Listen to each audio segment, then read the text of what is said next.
Obama appeared at the National Prayer Breakfast with what he apparently thought was an important message in the wake of this pilot's execution: to advise Americans that hundreds of years ago, Christians killed in the name of religion too. Lest we get on our high horse and think this is unique to some other place, remember that during the Crusades and the Inquisition, people committed terrible deeds in the name of Christ.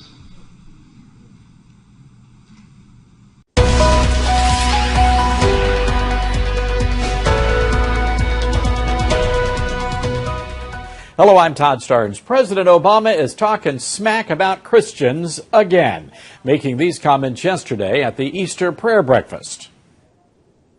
Easter, I do reflect on the fact that as a Christian, I am supposed to love. And I have to say that sometimes when I listen to less than loving expressions by Christians, I get concerned. But that's a topic for another day. You know, this is the same guy who once accused all of us Christians of clinging to our guns and our religion. Interesting fact about our president: he never bashes Muslims on Muslim holidays, but he sure seems to take great pleasure in dumping on Christians during our holidays. And how can we forget his reflections on the Crusades during the National Prayer Breakfast? Lest we get on our high horse and think this is unique to some other place, remember that during the Crusades and the Inquisition, people committed terrible deeds in the name of Christ. No mention of Islamic radicals then, and no mention of Islamic radicals on Tuesday.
This was the moment when the rise of the oceans began to slow and our planet began to heal.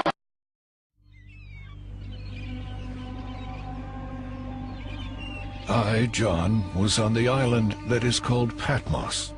I was in the Spirit on the Lord's day, and I heard behind me a loud voice.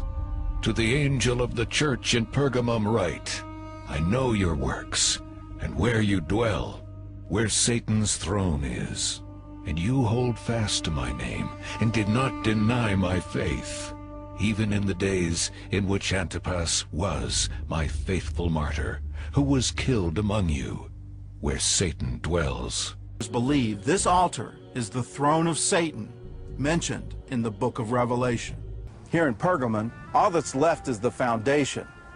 Today, the altar of Zeus is more than 1,000 miles away. In the 19th century, German engineers dismantled the altar and took it to Berlin. The so-called throne of Satan went on display in the city's Pergamon Museum in 1930, just in time to inspire one of the most brutal dictators the world has ever seen.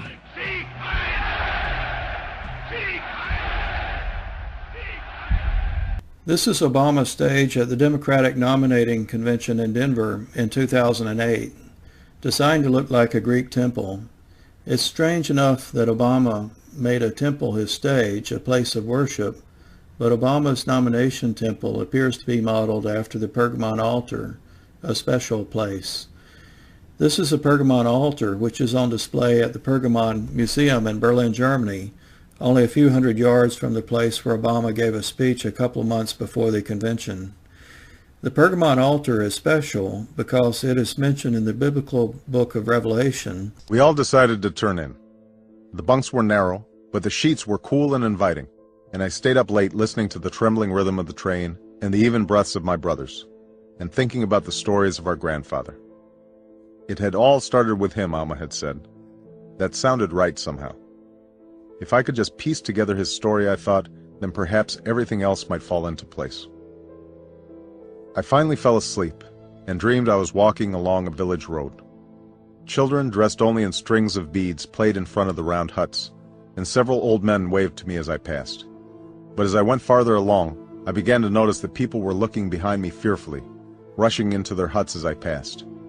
I heard the growl of a leopard and started to run into the forest, tripping over roots and stumps and vines, until at last I couldn't run any longer and I fell to my knees in the middle of a bright clearing. Panting for breath, I turned around to see the day turn to night, and a giant figure looming as tall as the trees, wearing only a loincloth and a ghostly mask. The lifeless eyes bored into me, and I heard a thunderous voice saying only that it was time, and my entire body began to shake violently with the sound, as if I were breaking apart. I jerked up with a sweat, hitting my head against the wall lamp that stuck out above the bunk. In the darkness,